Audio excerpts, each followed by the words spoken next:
સ્થાનિક સ્વરાજ્યની ચૂંટણીમાં 27% ઓબીસી અનામતને હાઈકોર્ટમાં પડકારતી અરજી પર સુનાવણી હાથ ધરવામાં આવી। રાજ્યના ચૂંટણી પંચે આગામી ચૂંટણીને લઈ જાહેર કરેલા અનામત બેઠકના રોટેશનના નિર્ણયને રદ કરવાની અરજી કરવામાં આવી।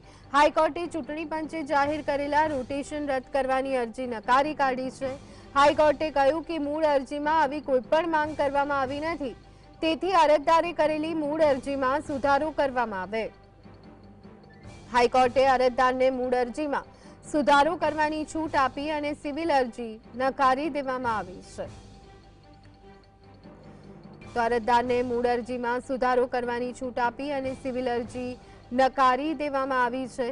સ્થાનિક સ્વરાજની ચૂંટણીમાં 27% ઓબીસી અનામતને હાઈકોર્ટમાં પડકારતી અરજી પર સુનાવણી હાથ ધરવામાં આવી। આગામી ચૂંટણીને લઈ જાહેર કરેલા અનામત બેઠકના રોટેશન નિર્ણયને રદ કરવાની અરજી કરાઈ। આજ અંગે વધુ વિગત મેળવી લઈએ। સંવાદદાતા ધવલ અમારી સાથે જોડાઈ ગયા છે। ધવલ, સ્થાનિક સ્વરાજની ચૂંટણીમાં 27% ઓબીસી અનામતને હાઈકોર્ટમાં પડકારતી અરજી પર સુનાવણી, શું વિગતો?